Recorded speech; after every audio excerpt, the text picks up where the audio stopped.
جب تک نہ تھی خود پر نظر دیکھتے رہے اوروں کے عیب و ہنر، جب پڑی خود پر نظر تو نظر میں کوئی برا نہ رہا۔ السلام علیکم ورحمۃ اللہ وبرکاتہ۔ الحمد للہ رب العالمین والصلاة والسلام علی سید الانبیاء والمرسلین وعلی آلہ واصحابہ اجمعین ومن تبعهم بإحسان إلى يوم الدین، اما بعد۔ قال اللہ تبارک وتعالی فی القرآن المجید والفرقان الحمید، اعوذ باللہ من الشیطان الرجیم، بسم اللہ الرحمن الرحیم، یا ایہا الذین آمنوا اجتنبوا کثیرا من الظن ان بعض الظن اثم ولا تجسسوا ولا یغتب بعضکم بعضا، صدق اللہ العظیم۔ قال اللہ تبارک وتعالی فی شان حبیبہ صلی اللہ علیہ وسلم، ان اللہ وملائکتہ یصلون علی النبی یا ایہا الذین آمنوا صلوا علیہ وسلموا تسلیما۔ اللہم صلی وسلم وزد وبارک علی حبیبک سیدنا ونبینا ومولانا محمد وعلی آلہ واصحابہ اجمعین۔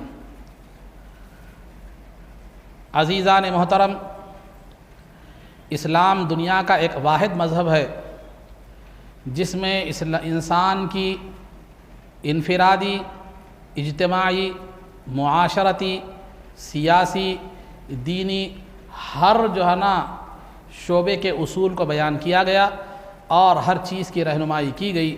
خواہ دنیا کتنی بھی ترقی کر لے، اسلام میں وہ تمام قوانین موجود ہیں جو رہتی دنیا تک کے لیے لوگوں کی رہنمائی کرتے رہیں گے، اور دنیا کی ترقی اور دنیا کی ٹیکنالوجی کی ترقی اس کو کمزور نہیں کر سکتی، اس کو پرانا اور اس کو قدیم نہیں کر سکتی۔ لہذا اس میں اسلام کے قوانین میں وہ لچک ہے کہ قیامت تک آنے والے ہر مسئلے کا حل اس کے اندر موجود ہے۔ اگر ہم دیکھتے ہیں دنیا میں تو ایک سافٹ ویئر اگر کوئی کمپنی بناتی ہے، چند دنوں کے بعد وہ سافٹ ویئر پرانا پڑ جاتا ہے، پھر نئے سافٹ ویئر کی اگر پروگرام اس میں انسٹال کرنے جائیں تو فائل ناٹ فاؤنڈ بتاتا ہے کہ یعنی اس کا وہ قبول اس کو نہیں کرتا۔ تو لہذا یہ اسلام نے جو قوانین بنائے ہیں، اسلام کا جو سافٹ ویئر ہے، دنیا ترقی کر لے، انسان چاند میں چلا جائے، ستاروں پر چلا جائے، چاند میں جا کر پلاٹنگ بھی کر لے، تو وہاں کے مسائل کا حل بھی اسلام میں اور علماء اکرام کے پاس کیا ہے، موجود ہے۔ تو الغرض عزیزان محترم، تو اسلام نے جہاں زندگی گزارنے کا ہر سلیقہ بیان فرمایا، تو وہیں پر اسلام نے انفرادی اور اجتماعی اصلاح اور کے بھی اصول بیان فرمائے، اور پھر اجتماعی اور انفرادی فساد سے بچنے کے اصول بھی بیان فرمائے۔ اصلاح کے اصول بھی بیان فرمائے، فساد سے بچنے کے اصول بھی اسلام نے کیا کیے ہیں، بیان فرمائے ہیں۔ چنانچہ خطبہ مسنونہ کے بعد میں نے جس آیت مبارکہ کی تلاوت کا شرف حاصل کیا، اس میں اللہ رب العزت فرماتا ہے کہ یا ایھا الذین آمنوا اجتنبوا کثیرا من الظن، کہ اے ایمان والو بہت زیادہ گمان کرنے سے، بہت زیادہ سوچنے سے بچو۔ سوچنے سے مطلب دوسروں کے بارے میں سوچنے سے بچو۔ تو بہت زیادہ گمان کرنے سے، انہوں ویسے کہ کو ہے، ایسے کہ کو ہیں، یہ کیا ہے، ایسا زیادہ گمان کرنے۔ سوچنے کا مطلب یہ نہیں کہ کسی کی خیرخواہی کے لیے سوچ رہے ہیں، کسی خیرخواہی کے لیے پلان بنا رہے ہیں، یہ سوچ منع نہیں ہے، بلکہ غیر ضروری سوچ جس کو کہتے ہیں ہم لوگ۔ تو زیادہ گمان کرنے سے بچو، کیونکہ ان بعض الظن اثم، کیونکہ بعض گمان کیا ہوتے ہیں، گناہ کا درجہ رکھتے ہیں۔ بعض گمان گناہ ہوتے ہیں، بعض سوچیں گناہ کا درجہ رکھتی ہیں، گناہ کبیرہ کا بھی درجہ رکھتی ہے۔ وہ کیا ہے وہ سوچ جو گناہ کبیرہ کا درجہ رکھتی ہے؟ تو مفسرین اکرام نے دو باتیں بیان فرمائی ہیں کہ جس میں قرآن میں جو کہا جا رہا ہے کہ بعض گمان گناہ کا درجہ رکھتے ہیں، اس سے مراد ایک بدگمانی ہے، دوسرا تہمت ہے۔ ایک بدگمانی ہے، دوسرا تہمت ہے۔ بدگمانی کا مطلب کیا کرنا، کسی کے تعلق سے غلط سوچنا، غلط گمان کرنا۔ حقیقت میں وہ ویسا نہیں ہے، لیکن غیر ضروری کیا کرنا، اس کے تعلق سے بدگمانی کرنا، برا سوچنا، غلط سوچنا، ان ویسا ہے، کیا کر لی کسی سے سن کر ہو یا خود سے اپنے اندازے سے ہو، کسی کے تعلق سے بدگمانی کرنا، یہ بعض الظن ہے، یعنی جو گناہ ہے۔ اور دوسرا تہمت، یعنی کہ کوئی آدمی نے کوئی غلطی کی ہی نہیں، کوئی گناہ کیا ہی نہیں، اس کو تہمت لگا دے رہے ہیں۔ کوئی جو ہے نا اچھا معاشرے میں اگر اچھے پوزیشن سے رہا ہے تو حرام کی کمائی بہت آ رہی ہے اس کے پاس،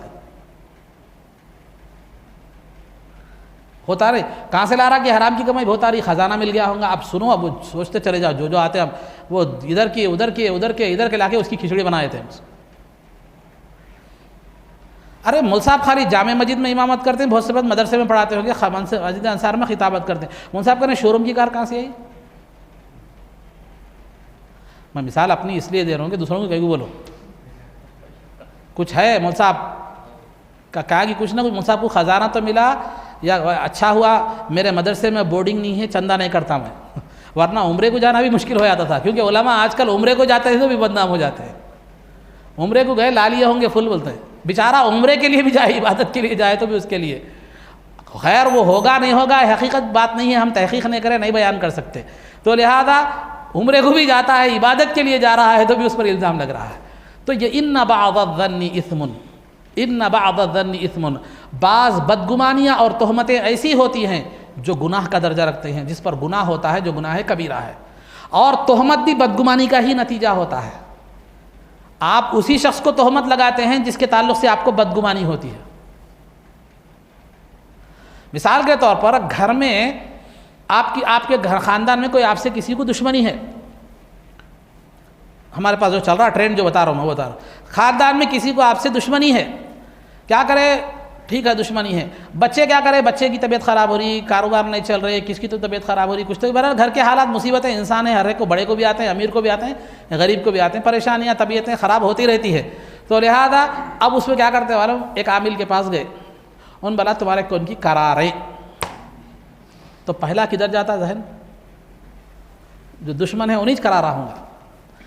گھر میں بگونے گرو اس کی خرابی، گھر میں چمچے گرو اس کی خرابی، گھر میں کوے پکارو اس کی خرابی.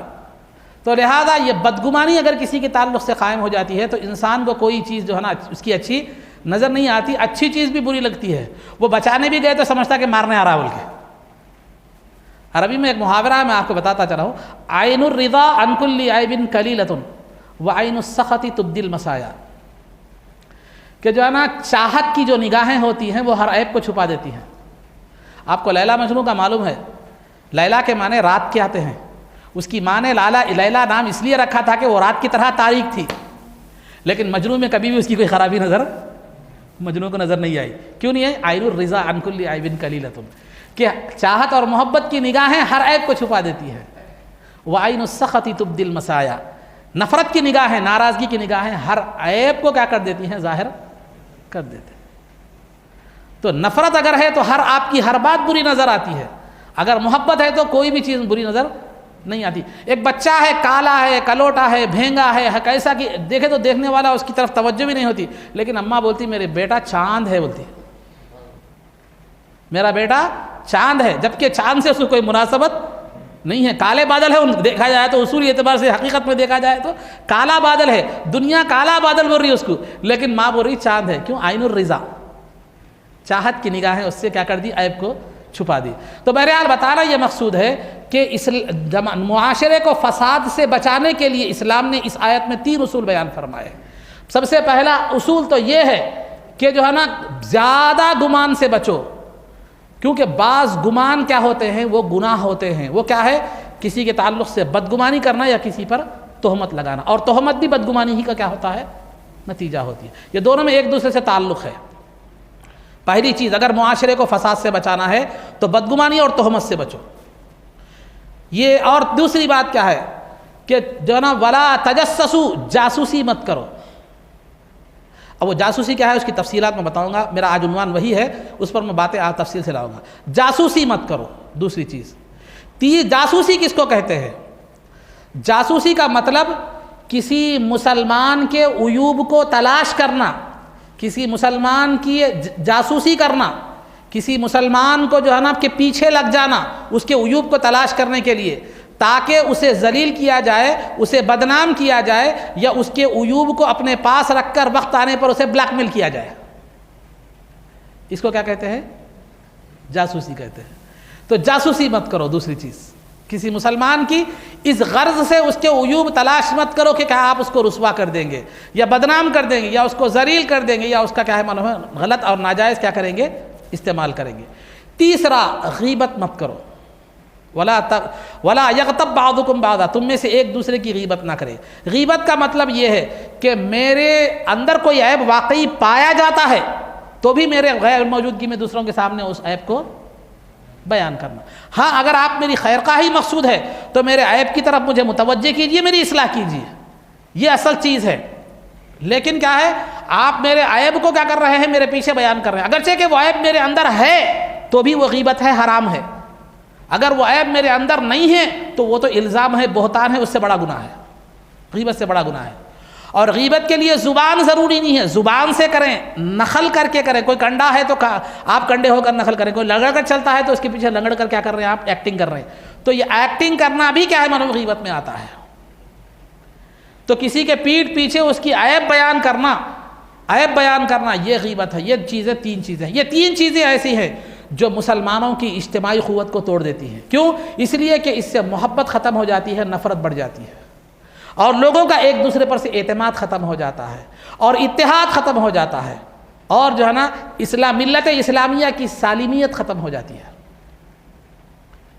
معاشرے میں۔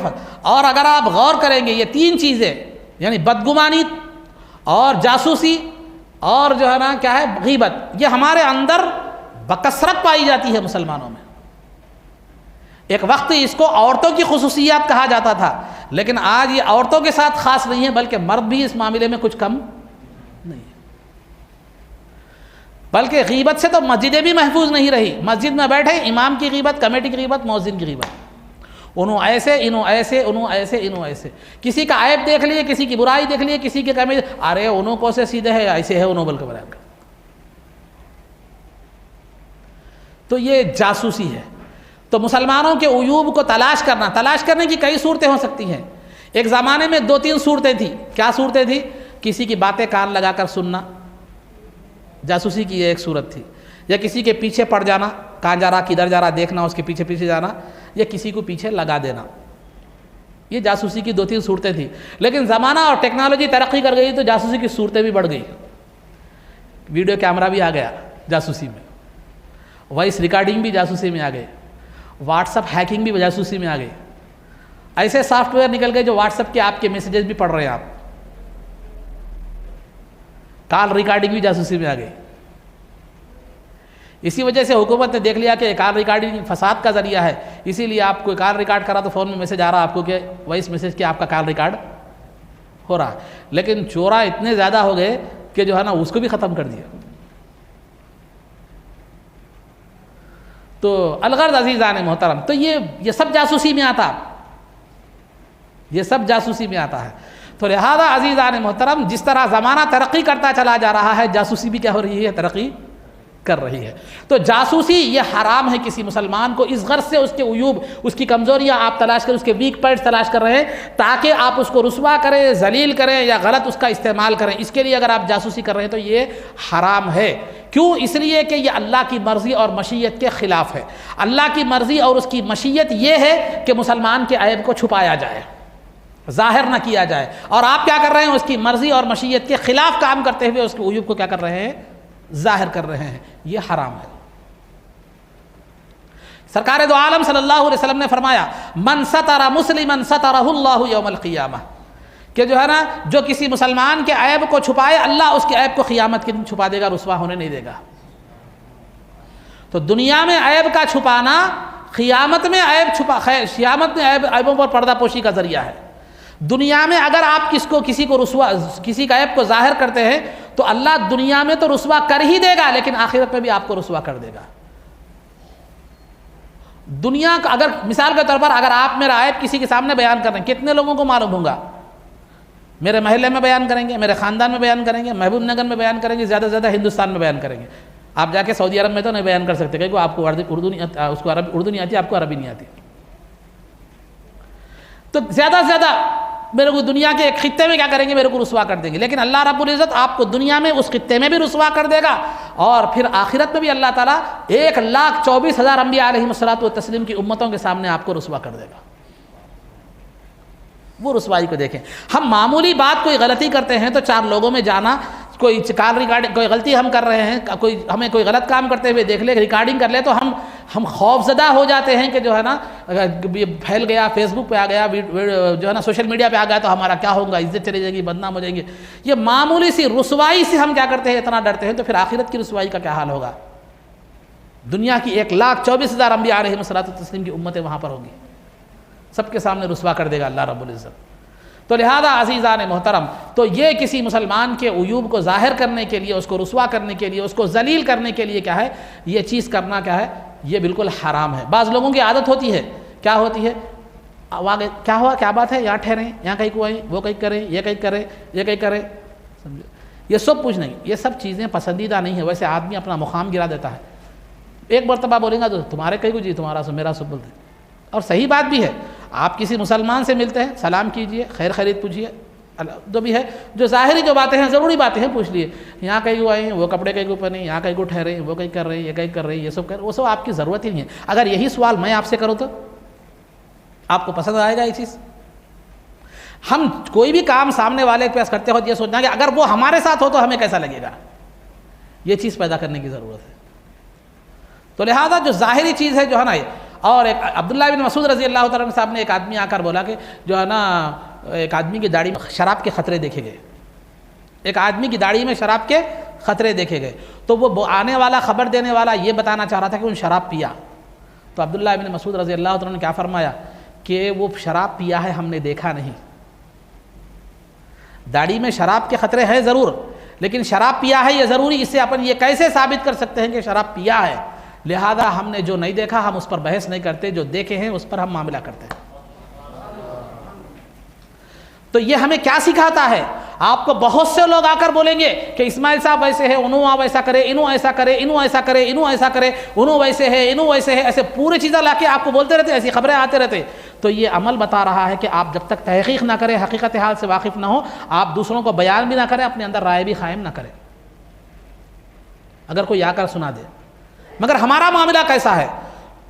آ کر کوئی بول دیتا ہے کسی کے خلاف، میں اپنی مثال اس لیے لے رہا ہوں کہ جو ہے نا دوسروں کو کہوں، کہ بول دیتا ہے تو ہم کیا کر لیتے ہیں، اس کی تصدیق بھی کر لیتے ہیں، تحقیق بھی کرنے کی ہمیں زحمت گوارا نہیں ہوتی۔ ہاں ٹھیک ہے، آپ کے پاس تحقیق کا وقت نہیں ہے تو خاموشی اختیار کر لو، معاملے کی جانچ کرنے کا آپ کے پاس وقت نہیں ہے، مصروف آدمی ہیں آپ، تو مت سننا چھوڑ دو، یا اس انداز میں سنو کہ پھر دوبارہ وہ آ کر آپ کو بیان نہ کرے، یا اسے روک دو، بھائی یہ چیزیں میرے سامنے بیان۔ ہم کیا کرتے ہیں کہ کسی کو آیا بول دیا، سن لے کر کیا کرتے ہیں، اس کی پہلے تو سننا غلط ہے، خیر سن لیے، سننے کے بعد کیا کرتے ہیں، اس کے بعد اس کی تصدیق کر لیتے ہیں، تحقیق بغیر تحقیق کے ہم اس کو سچ مان لیتے ہیں، اور سامنے والے کے تعلق سے غلط رائے قائم کر لیتے ہیں، پھر اس کے بعد اس کو بتانا شروع کر دیتے ہیں، جبکہ حقیقت حال کچھ اور ہوتی ہے۔ اگر حقیقت میں وہ چیز ہو تو بھی بیان کرنے کی، لوگوں کے سامنے ظاہر کرنے کی شریعت اجازت نہیں دی، لیکن جو ہے نا جو نہیں ہوتی وہ ہم کثرت سے بیان کر دیتے ہیں۔ پھر بتلائیے ٹوکرا گناہوں کا کہاں سے لے کے جا رہے ہیں، غیر ضروری چیزوں میں۔ وہ بولتے رہے بڑے لوگ، جاتے سے کاٹھی لگا لیا، بولتے رہے جاتے سو کاٹھی کو لگا لیا، جا رہی اس کاٹھی کو کہیں کو لگا لیتے ہیں، بھائی آپ کہیں کو آخرت خراب کر لیتے ہیں، دنیا خراب کر لیتے ہیں۔ ہوں گا کس کی زندگی کے کیا معاملات ہیں، گھر میں جھگڑے ہوتے، ہر گھر میں جھگڑے ہوتے، ارے انہوں ایسا کرے کرتے ہیں، ان کے گھر میں ایسا جھگڑا ہوتا ہے، بیوی کو مار دیا کرتے ہیں، بیوی کو مارے بڑے تو کہیں مارتے ہیں، وہاں بھی کچھ غلطی ہوں گی، یہاں بھی کچھ غلطی ہوں گی، غلطیاں ہر دو رہتے ہیں، بس اوقات کسی کی زیادہ رہتی، کسی کی کم رہتی، ان کے گھر کا معاملہ ہے وہ، آپ کو کیا فکر اس کی، آپ کی بیوی اچھی ہے نا دیکھ لو، آپ اچھے ہیں نا دیکھ لو، آپ بھی خود بیوی کو الحمدللہ صبح میں 3 ٹائم کھانے کے جیسا مار رہے ہیں، توڑ رہے ہیں، مگر سامنے والا مارا تو بول رہے ہیں ان مارا۔ اپنے اندر جو عیوب ہے اس کو تلاش کرو، دوسرے کے عیوب کو کیا ضرورت ہے آپ کو تلاش کرنے؟ غیر ضروری جو ہے نا گاؤں کی فکر میں خاصی دبلا، یہ کام نہیں کرنا، تو لہذا یہ حرام ہے اس طرح کی جاسوسی کرنا، کسی مسلمان کے عیوب کو بیان کرنا، ظاہر کرنا، یہ حرام ہے۔ اس سے یہ کیسے لوگ کرتے ہیں جو جاسوسی کرتے ہیں، اس کا نتیجہ کیا ہوتا ہے پہلے میں یہ بتاتا چلوں۔ جو کسی مسلمان کے عیب کو ظاہر کرنے کے لیے جو ہے جو جاسوسی کرتے ہیں، خواہ وہ ویڈیو کیمرے سے ہو، وائس ریکارڈنگ سے ہو، یا کسی بھی حیثیت سے ہو، جو جاسوسی کرتے ہیں ان کا کیا ہے؟ سرکار دو عالم صلی اللہ علیہ وسلم کا ارشاد گرامی ہے کہ یا معشر من اسلم بلسانہ ولم يدخل الایمان قلبہ لا تتبعوا عورات المسلمین فإن من اتبع عوراتهم یتبع اللہ عورتہ ومن یتبع اللہ عورتہ یفضحہ فی بیتہ. سرکار دو عالم صلی اللہ علیہ وسلم نے فرمایا جو لوگ جاسوسی کرتے ہیں ان کے تعلق سے، جو لوگوں کے عیوب کے پیچھے رکھتے ہیں ان کے تعلق سے پہلے ان کو مخاطب کیسا کر رہے ہیں؟ اے لوگوں کہہ کر مخاطب نہیں کر رہے، بلکہ کیا کہہ رہے ہیں کہ اے وہ لوگوں جو زبان سے تو کلمہ پڑھے لیکن نور ایمان جن کے دل میں داخل نہیں ہوا، ایمان کے اثرات جن کے دل میں داخل نہیں ہوئے، ایمان جن کے دل میں گھر نہیں کرا، وہی لوگ جاسوسی کر سکتے ہیں. تو کہا گیا ہے کہ جاسوسی کرنے والے کی پہلی علامت یہ ہے کہ وہ ایمان کے اعتبار سے کمزور ہوتا ہے، اس کا ایمان کمزور ہوتا ہے. اس کے بعد سرکار نے پہلے ان کو بتلا دیا کہ جاسوسی کرنے والوں کی نوعیت کیا ہے، وہ قسم، ان کا معیار کیا ہے وہ بتلا دیا. اس کے بعد فرمایا کہ مومنین کی عیوب کے پیچھے مت لگو، ان کے رازوں کے پیچھے مت لگو، کیونکہ جو آدمی کسی مومن کے عیوب کو تلاش کرنے کی کوشش کرتا ہے تو اللہ اس کے عیوب کو تلاش کرنے لگ جاتا ہے.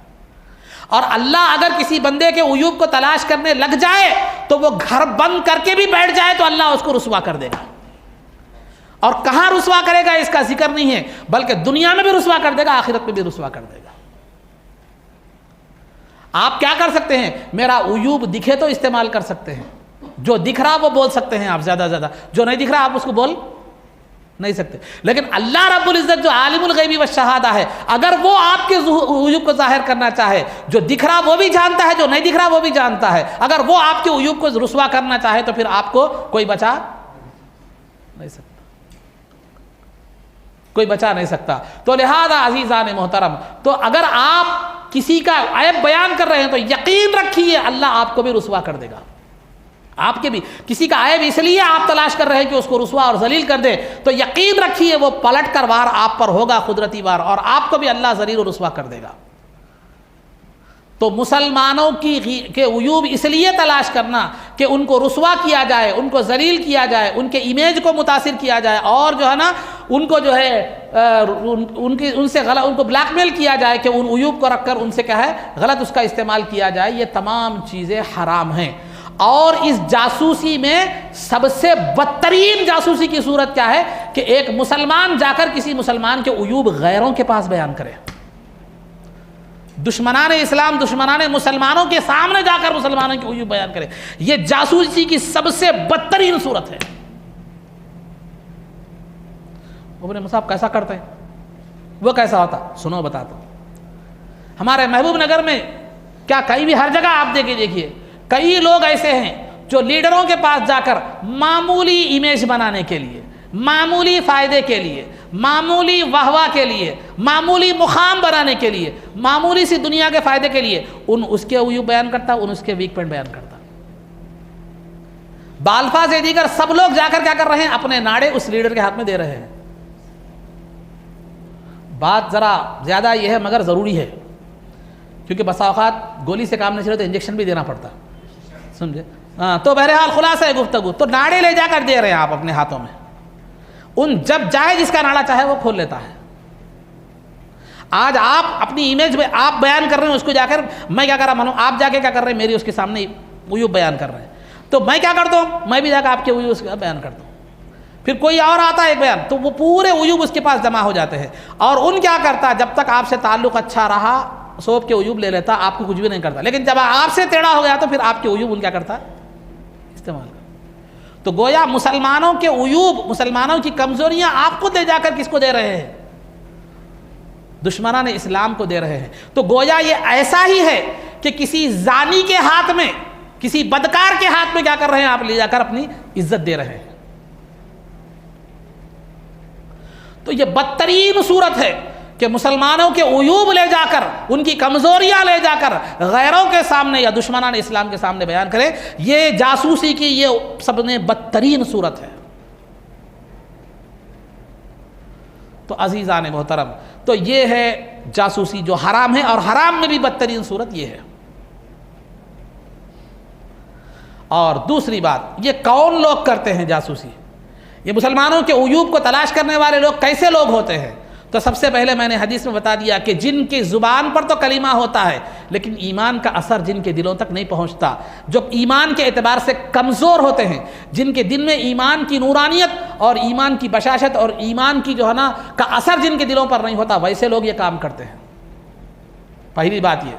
اور دوسرے یہ لوگ وہ ہوتے ہیں جو اخلاق کے اعتبار سے بدترین ہوتے ہیں، بد اخلاق لوگ ہوتے ہیں، اچھے لوگ نہیں ہوتے.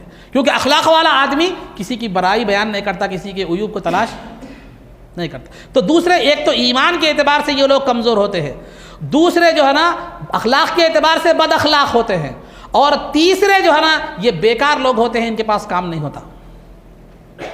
یہ جتنے بھی غیبتیں کرنے والے، یہ لوگوں کی برائیاں بیان کرنے والے، لوگوں کی خامیاں بیان کرنے والے جتنے بھی لوگ ہیں تو بیکار لوگ ہیں. یہ آپ کو گھڑیال پہ بہت ملیں گے. آپ کو ایسے لوگ آپ کو ہمارے بہم نگر میں گھڑیال چوک پہ بہت ملیں گے. آپ کو معلوم ہے بہم نگر میں گھڑیال چوک کا دوسرا نام کیا ہے؟ غیبت چوک ہے.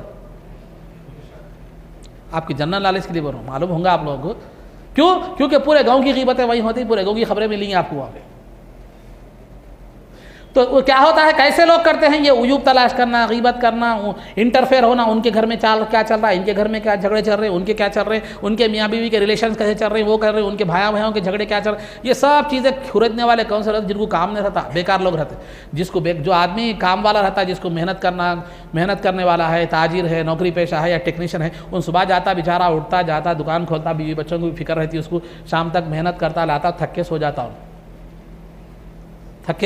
سو جاتا ہے. اس کو ٹائم نہیں ملتا سوائے اتوار کے. وہ ملتا ہے ایک دن اتوار، پھر اس میں کیا تو بھی کچھ تو بھی دوسری چیزیں رہتے ہیں، تو ٹائم نہیں ملتا. تو یہ بیکار لوگوں کا کام ہوتا ہے.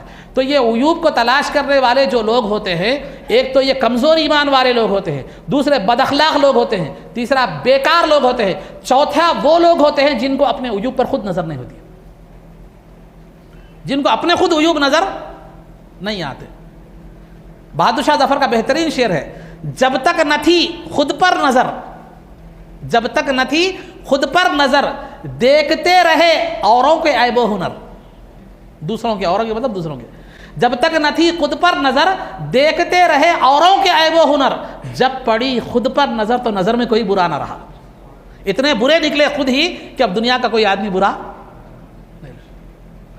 اپنے اندر خود عیب رکھ کر، اپنے اندر خود عیب رکھ کر دوسروں کے عیوب کو تلاش کرنا یا دوسروں کو برا بولنا، اس آدمی کی مثال ایسی ہی ہے جو کیا ہے معلوم ہے، خود ننگا ہے اور سامنے والے ننگے کو چڑھا رہا ہے کہ ارے تو ننگا ہے بول کے. خود کے کپڑے نہیں ہیں، اس کو ہوش نہیں ہے، لیکن سامنے والے آدمی کو جس کے کپڑے نہیں ہیں اس کو بول رہا کہ تو ننگا ہے بول کے. تو دنیا کیا بولیں گی اسے؟ بیوقوف کے سوا، نادان کے سوا کچھ نہیں بولے. تو یہ لوگ ایسے ہوتے ہیں جو غیبت کرنے والے ہو یا جو ہے نا بدگمانی کرنے والے ہو یا جاسوسی کرنے والے جو مسلمانوں کے ہوتے ہیں، یہ لوگ ایسے ہوتے ہیں جو ایمانی اعتبار سے کمزور ہوتے ہیں، اخلاق کے اعتبار سے بدتر ہوتے ہیں، وقت کے اعتبار سے بیکار ہوتے ہیں، اور جو ہے نا خود ان کی عیوب پر ان کی نظر نہیں ہوتی. ایسے ہی لوگ کیا کرتے ہیں، یہ کام کرتے ہیں. پھر یہ کام، اس کا نقصان کیا ہوتا ہے؟ اس کا نقصان کیا ہوتا ہے؟ پہلا نقصان تو یہ ہے کہ دنیا و آخرت کی رسوائی، جیسے میں نے حدیث میں آپ کو بتلا دیا. دنیا میں بھی رسوا ہو جاتا وہ آخرت میں بھی رسوا، دنیا میں بھی ذلیل ہو جاتا آخرت میں بھی جو ہے نا ذلیل ہو جاتا. پہلی بات تو پہلا نقصان یہ. دوسرا نقصان یہ کہ اسے اپنے عیوب نظر نہیں آتے. جب اپنے عیوب نظر نہیں آتے تو پھر اصلاح کی توفیق بھی نہیں ہوتی. اسلام نے کہا، سرکار کی حدیث ہے، المؤمن مرآۃ المؤمن، ایک مومن دوسرے مومن کا آئینہ ہے. آئینہ کا مطلب کیا ہے؟ جب آپ آئینے کے سامنے جا کر ٹھہرے تو آپ کے عیوب کیا کرتا ہے؟ آئینہ ظاہر کرتا ہے، بتاتا ہے کہاں دھبا لگا ہوا ہے، کہاں جو ہے نا پھنسی ہے، کہاں پھوڑا ہے چہرے پر یا کپڑے پر، کہاں گندگی، کہاں دھبا لگا ہوا ہے، آئینہ آپ کو بتاتا ہے. تو لہذا اس کی ایک تشریح، علماء نے اس کی بہت سی تشریحات کے لیے ایک تشریح میں بتاتا ہوں کہ ایک مومن دوسرے مومن کا آئینہ ہے کا مطلب یہ ہے کہ اگر آپ سامنے والے مومن میں کوئی عیب دیکھیں تو وہ دیکھیں کہ آپ کے اندر ہے یا نہیں ہے، آپ کے اندر ہے یا نہیں ہے. دیکھیں اگر آپ کے اندر ہے تو اس کی اصلاح کر لیں، نہیں ہے تو اللہ کا شکر ادا کریں. تو لہذا عیوب بیان کرنا نفاق کی علامت ہے، منافقت کی علامت ہے، اور اپنے عیوب کو دیکھ کر اس کی اصلاح کرنا یہ ایمان کی کمال کی علامت ہے. یہ ایمان کے کمال کی علامت ہے. تو عزیزان محترم، تو یہ ایسے لوگ کرتے ہیں. یہ کرنے کا نقصان کیا ہے؟ ایک تو دنیا و آخرت میں رسوائی اس کا نتیجہ ہے. دوسرا اپنے عیوب نظر نہیں آتے کہ وہ اصلاح کر سکے، اچھی سدھار سکے، تیسرا یہ کہ وقت تو برباد ہو جائے گا، اور چوتھا یہ کہ یہ سامنے والے کی جاسوسی میں اس قدر مصروف رہے گا کہ اپنے لیے کیا بھلا ہے، اپنے لیے کیا برا ہے، اس کے لیے سوچنے کی اس کو فرصت نہیں ملے گی۔ دوسرے کی فکر میں اس قدر مگن ہو جائے گا، اللہ تعالیٰ اس کو اس طرح مصروف کر دے گا، اپنے دنیا کی بھلائی، آخرت کی بھلائی، اپنی زندگی دنیا و آخرت کی فکر اس کو کیا کرے گی، نہیں رہے گی۔ تو یہ وہ جاسوسی ہے جو حرام ہے اسلام میں، جو مسلمانوں کے عیوب کو تلاش کرتا ہے اس غرض سے کہ انہیں رسوا کر دے، ذلیل کر دے، یا ان سے غلط فائدہ اس سے اٹھائے، یہ جاسوسی حرام ہے۔ لیکن اور اس جاسوسی میں بھی بدترین جاسوسی وہ ہے کہ اپنے مسلمانوں کے عیوب کو لے جا کر دوسروں کے سامنے، غیروں کے سامنے بیان کرنا، دشمنان اسلام کے سامنے بیان کرنا، مسلمانوں کے دشمنوں کے سامنے بیان کرنا ہے۔ لیکن بعض صورتیں جاسوسی کی جائز بھی ہیں، بعض صورتیں کیا ہے معلوم، جاسوسی کی جائز بھی ہیں، کسی کی جان بچانے کے لیے، کسی کی عزت بچانے کے لیے، معاشرے میں امن و امان قائم کرنے اور فساد سے دور کرنے کے لیے معاشرے، یہ 3 صورتوں میں جاسوسی بھی، اور جنگ میں دشمن کی جاسوسی، یہ 4 جاسوسیاں جائز بھی ہے، لیکن اس میں ایک شرط ہے۔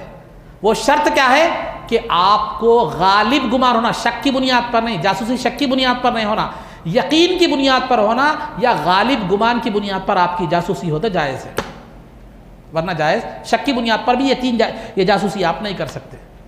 کیا مطلب، سمجھ میں نہیں آئی بات آپ کو؟ سنیے بتاتا ہوں۔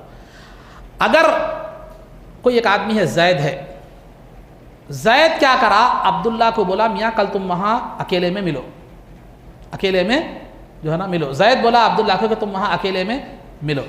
تو اب جو ہے نا آپ کو یقین زید ایک قاتل ہے، پیشہ ور قاتل ہے، اور وہ جو ہے نا عبداللہ کو اس لیے بلا رہا ہے کہ اس کو قتل کرے یا اس کو مارے، کچھ بھی اس کے ساتھ غلط کرنے کا آپ کو یقین تو ہے یا غالب گمان اگر آپ ہے، تو آپ زید کے پیچھا کر سکتے ہیں، اس کی جاسوسی کرتے ہیں، تاکہ جو ہے نا عبداللہ کو اس کے قتل سے کیا کر سکے، بچا سکے، بشرطے کہ آپ کو غالب گمان ہونا یا یقین ہونا کہ زید اس کے ساتھ وہ حرکت کرنے والا ہے، یا زید کے کردار کی وجہ سے ہو، یا ان دونوں کے درمیان دشمنی اور رنجش تھی کسی وجہ سے، کسی اور وجہ سے ہو۔ اسی طرح کوئی آدمی بچہ بدکار ہے، آوارہ ہے، وہ کسی لڑکی سے کہہ رہا ہے کہ تو فلاں مقام پر مجھے مل، اکیلے میں مل، تو آپ کو غالب گمان ہے کہ وہ لڑکا بدکار ہے، عیش پرست ہے، آوارہ قسم کا ہے، لڑکی اگر اس کو ملے گی تو اس کی عصمت محفوظ نہیں رہے گی، آپ کو یقین ہے یا غالب گمان ہے، تو اس کے پیچھا کر کے اس کو کیا ہے، بچی کی عصمت بچانے کے لیے آپ اس کو پیچھا کر سکتے ہیں۔ پیچھا کرنے کا مطلب یہ نہیں ہے کہ جو ہے نا ویڈیو لے کر فیس بک پہ ڈال دے جب تک اس کی عزت چلے جاتی، آپ کیا کریں، خود تو بچا سکتے تو خود بچائیں، یا قانونی اعتبار سے سہارا لے سکتے تو لے، تو اس لیے جاسوسی کرنا جائز ہے۔ اور حکومت میں بھی آپ دیکھیں گے، ہر حکومت کے جاسوس ہوتے ہیں، لوگوں میں جاسوس ہوتے ہیں، چھوڑ دیتے ہیں وہ لوگ کہ جو ہے نا جاسوسوں کو چھوڑ دے، دیکھو کون انتشار پیدا کرنا چاہ رہا، کون جھگڑا کرنا چاہ رہا، کون فساد کرنا چاہ رہا، کون غلط سرگرمیوں میں رہتا ہے، وہ انٹیلیجنس جس کو ہم کہتے ہیں، غالباً انٹیلیجنس ہی کہتے ہیں نا اس کو، تو وہ لوگ ہوتے ہیں ہمیشہ۔ کیوں حکومت رکھتی ہے؟ تاکہ معاشرے میں امن قائم کر سکے، فساد قائم کر سکے۔ لیکن شریعت اسلامیہ کا احکامات یہ ہے کہ اگر آپ کو غالب گمان ہے کہ اس مقام پر فساد ہو سکتا ہے، تبھی آپ جاسوسوں کو چھوڑیں۔ نہیں، ایک جگہ بالکل پرامن علاقہ ہے، وہاں کوئی فساد جھگڑے اگر ایسی کوئی گنجائش نہیں ہے، ایسے کوئی آثار نہیں ہے، ویسے مقامات پر بھی جاسوسی چھوڑنے کی اجازت شریعت اسلامیہ میں نہیں ہے، حاکم وقت کو بھی۔ اور جنگ کے موقع پر بھی دشمن کی جاسوسی کرنا یہ بھی جائز ہے۔ جنگ احزاب کے موقع پر سرکار دو عالم صلی اللہ علیہ وسلم نے فرمایا من یاتینا بخبر القوم، کہ کافروں کی خبر کون لائے گا ہمارے پاس؟ تو زبیر رضی اللہ تعالیٰ عنہ اٹھے اور میں لاؤں گا۔ تو جاسوس، جنگ میں دشمنوں کی تعداد کتنی ہے، کیا ہے، ہتھیار کیا ہے، تعداد کیا ہے، ان کا اندازہ کیا ہے، فلاں فلاں، یہ پوری خبر جو ہوتی ہے وہ جنگ کے موقع پر جاسوس ایک دوسرے کے آتے جاتے رہتے ہیں دشمن کی طاقت کا اندازہ لگانے کے لیے، تعداد کا اندازہ، یہ اسلام میں اس کی اجازت ہے۔ تو الغرض عزیزان محترم، تو بتلانا یہ مقصود ہے کہ ایک تو جاسوسی جو مسلمانوں کے عیوب کو ظاہر کرنے کے لیے، انہیں رسوا کرنے کے لیے کی جاتی ہے، وہ تو حرام ہے۔ اس میں بھی اگر عیوب غیروں کے پاس بیان کرنے کے کیے جاتے ہیں تو وہ اس سے زیادہ خطرناک ہے۔ اور باقی جو کسی کو قتل سے بچانے کے لیے، کسی کی عزت بچانے کے لیے، معاشرے میں امن و امان قائم کرنے کے لیے اگر جاسوسی کی جاتی ہے تو یہ جاسوسی کی اجازت اس وقت ہے جبکہ قتل، زنا یا فساد کا غالب گمان ہو، اور پھر جنگ میں اجازت ہے۔ تو جاسوسی کی جو ہے نا یہ اجازت، یہ چند جہاں جاسوسی کی اجازت ہے وہ بھی اس بنیاد پر، ان شرائط کی بنیاد پر۔ آئیے جاسوسی کا معاملہ کیسا ہے، ایک واقعہ جاسوسی کے حوالے سے بیان کرتا چلوں، اس کے بعد اپنی گفتگو کو سمیٹ لوں گا۔ مکارم الاخلاق ایک کتاب کا نام ہے، اس میں ایک واقعے کا ذکر کیا گیا۔ عمر رضی اللہ تعالیٰ عنہ کا دور خلافت تھا۔ عمر رضی اللہ تعالیٰ عنہ رات کے وقت میں اپنے خلافت کے دور میں بھیس بدل کر، عام بھیس بدل کر کیا کرتے تھے، مدینے کی گلیوں میں کیا کرتے تھے، چکر لگایا کرتے تھے رات میں۔ کیوں؟ اس لیے کہ رعایا کی خبر گیری کریں، کوئی مصیبت میں ہے تو اس کی مصیبت دور کریں، کوئی بھوکا ہے تو اس کی بھوک کو کیا کر سکیں، یہ کر سکیں، کوئی مجرمانہ گرمیوں میں ہے تو جو ہے نا کیا کر سکیں، اس کو مجرمانہ سرگرمیوں سے اس کو دور کر سکیں۔ جیسے آج ہماری پولیس پیٹرولنگ کرتی ہے نا، تو خیر پولیس کی پیٹرولنگ تو جرائم، مجرموں کو یا غلط کام کرنے والوں کو پکڑنے کے لیے تھی، لیکن عمر فاروق رضی اللہ تعالیٰ کی جو پیٹرولنگ ہوتی تھی وہ ہر چیز کے معلومات کے لیے، کوئی بھوکا ہے تو بھوک اس کے دوسرے دن پہنچ جاتا تھا، اس کی غذا اس کی، کوئی غریب ہے کہ اس کی حالات صحیح نہیں ہے تو پیسہ دوسرے دن پہنچ جاتا تھا، کوئی مجرم ہے تو اس کو جو ہے نا دوسرے دن جیل میں ہونا پڑتا تھا۔ تو اسی طرح آپ کیا کر رہے تھے، یہ آپ کو رعایا کی حالت دریافت کرنے کے لیے یہ آپ کیا کرتے تھے، گشت لگایا کرتے تھے، جو اسلام میں جائز ہے۔ لیکن ایک مرتبہ ایسا ہوا کہ عمر فاروق رضی اللہ تعالیٰ عنہ کو ایک گھر سے گانے کی آواز آنے لگی، گانے کی آواز آنے لگی۔ تو عمر فاروق رضی اللہ تعالیٰ عنہ وہ گانے کی آواز سن کر دیوار پر سے پھلانگ کر گھر میں اترے، دیوار پھلانگ کر کیا کرے، گھر میں اترتے ہیں تو کیا دیکھتے ہیں کہ ایک آدمی گانا گا رہا ہے، سامنے شراب کی بوتل رکھی ہوئی ہے، بازو میں عورت بیٹھی ہوئی ہے،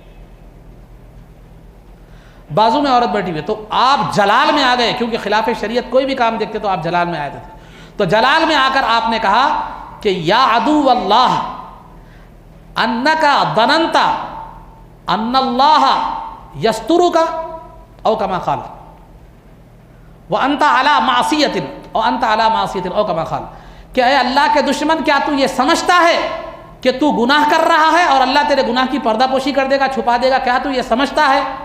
تو جو ہی آپ نے یہ بات کہی تو سامنے والے آدمی نے کہا اے عمر ٹھہر جاؤ، ذرا صبر کرو، میں نے تو یہ گناہ کیے ہیں لیکن آپ نے بھی 3 غلطیاں کی ہیں، آپ نے بھی 3 غلطیاں کی ہے۔ پہلے میری جاسوسی آپ نے کی، اور قرآن میں اللہ کہتا ہے وَلَا تَجَسَّسُوا، تم کیا کرو، جاسوسی مت کرو۔ پھر دوسرا آپ کیا کیے، دیوار پھلاند کر آئے میرے پاس، دیوار پھلاند کر کود کر آئے، بلکہ قرآن کہتا ہے وَادْخُلُوا الْبُيُوتَ مِنْ أَبْوَابِهَا، گھروں میں دروازوں سے داخل ہونے کا اسلام میں حکم ہے، آپ دیوار پھلان کر آئے۔ اور تیسرا آپ میری بغیر اجازت کے میرے گھر میں آئے، لا تدخلوا بیوتا غیر بیوتکم حتی تستأنسوا، کہ قرآن کے تعلیمات یہ ہیں کہ کسی کے گھر میں جب تک اجازت نہ لو داخل مت ہو۔ تو آپ نے بھی تو 3 غلطیاں کی ہیں، پھر مجھے قصوروار کس بنیاد پر رکھا کر رہے ہیں؟ تو عمر فاروق رضی اللہ تعالیٰ نے یہ نہیں کہا کہ تو خلیفۃ المسلمین، لاکھوں مربع میل کے جو ہے نا، ہزاروں مربع میل کا خلیفہ، وزیر اعظم، جس کے نام سے قیصر و کسریٰ کی سپر پاور حکومتیں خوف کھاتی تھیں، لرز جاتی تھیں، جس کے سامنے بیٹھ کر بات کرنے کی، آنکھ ملانے کی دنیا کی کوئی بادشاہ کی ہمت نہیں تھی، وہ خلیفہ وقت نے یہ نہیں کہا کہ کیا تو مجھے جواب دے رہا ہے؟ فوراً آپ نرم پڑ گئے، نادم ہو گئے، اور آپ نے کہا کہ ٹھیک ہے آج کے بعد توبہ کر کے میں یہ کام نہیں کروں گا۔ تو کہا ٹھیک ہے میں آج سے یہ کام نہیں کروں گا، اس کو چھوڑ دیا اور چلے گئے۔ تو عزیزان محترم، تو یہ اسلام کی تعلیمات ہیں، یہ اسلام کے اخلاق ہیں کہ بادشاہ وقت کو بھی اگر اس کی غلطی پر متنبہ کیا جاتا ہے، لغزش پر متنبہ کیا جاتا ہے، تو بادشاہ وقت کو یہ اجازت نہیں ہے کہ اس کو اپنے روب کا استعمال کرے، بلکہ اپنی اصلاح کی کوشش کرے۔ تو الغرض عزیزان محترم، تو یہ چند باتیں تھیں، جو گزارشات تھی جو آپ کے سامنے رکھی گئی۔ تو یہ ہمارے اندر معاشرے میں غیبت کا معاملہ ہو، بدگمانی کا معاملہ ہو، ایک دوسرے کے عیوب ایک دوسرے کو بیان کرنے کا معاملہ ہو، یہ چیزیں عام طور پر رائج ہو گئی ہیں۔ اس کا اثر کیا ہوتا ہے؟ نفرت محبت نفرت میں بدل جاتی ہے، دوستی دشمنی میں بدل جاتی ہے، اتحاد انتشار میں بدل جاتا ہے، اور جو ہے نا ایک اچھی فضا جو ہے نا محبت والی فضا ختم ہو جاتی ہے، اور اسلام کا شیرازہ، ملت اسلامیہ کا شیرازہ منتشر ہو جاتا ہے، جس کی وجہ سے دشمن ہم پر آسانی سے قابو پا سکتا ہے، ہمیں آسانی سے اپنا جو ہے نا غلام بنا سکتا ہے۔ تو ان چیزوں کی اصلاح ضروری ہے، اگر معاشرہ بہتر بنانا چاہتے ہیں تو ان چیزوں کو ترک کیجئے۔ کسی کے تعلق سے جب تک نہ دیکھیں، جب تک حقیقت نہ معلوم ہو، اس وقت تک بدگمانی بھی مت کیجئے، اور غیر ضروری کسی کی جاسوسی بھی مت کیجئے، اور غیر ضروری کسی کی غیبت بھی جو ہے نا مت کیجئے، اس کے پیچھے بری بات، اس کے عیوب بیان مت کیجئے۔ یہ انشاءاللہ یہ کام اگر ہم کریں گے تو ہمارا معاشرہ بھی بہتر ہوگا، ہمارے دلوں میں بھی محبت پیدا ہوگی، اور ہم اتحاد کے تقریریں کرنا یہ اچھی بات ہے، اتحاد کی توجہ دلانا، لیکن اتحاد کی توجہ دوا دینے سے پہلے تشخیص ضروری ہے۔ بیماری کی تشخیص اگر صحیح ہو تو دوا کیا ہوگی؟ صحیح لگے گی۔ اندازے پہ دوا دے رہے ہیں تو ایک بخار آئے تو پہلے سردی کا ہے، گرمی کا ہے، وائرل انفیکشن ہے، کیا ہے، سب دیکھنا، دیکھ کے اس کے ساتھ ایک بخار کی ایک اینٹی بائیوٹک کی جو بھی مناسب گولی دیے تو جلدی کم ہوتا۔ نہیں ہے 4 دے رہے ہیں، یہ تو لگتی وہ تو بھی لگتی ہو رہے تو گردوں پہ بھی اثر ہو سکتا ہے، گردے بھی پھر ہو سکتے، سائیڈ ایفیکٹ بھی ہو سکتے ہیں، پھر بخار بھی جلدی کم نہیں ہو سکتا۔ تو لہذا ہمارے اندر یہ جو منتشر کرنے والے اسلام نے جو اصول بیان کیے ہیں کہ جن سے بچنا، جو فساد اور انتشار سے بچانے والے جو اصول ہیں وہ اصول 3 ہیں، بدگمانی سے بچنا اور غیبت سے بچنا اور جاسوسی بچنا۔ اس سے معاشرے میں اتحاد پیدا ہوگا اور معاشرہ امن و فساد کا امن کا جو ہے نا گہوارہ بن جائے گا اور فساد دور ہو جائے گا۔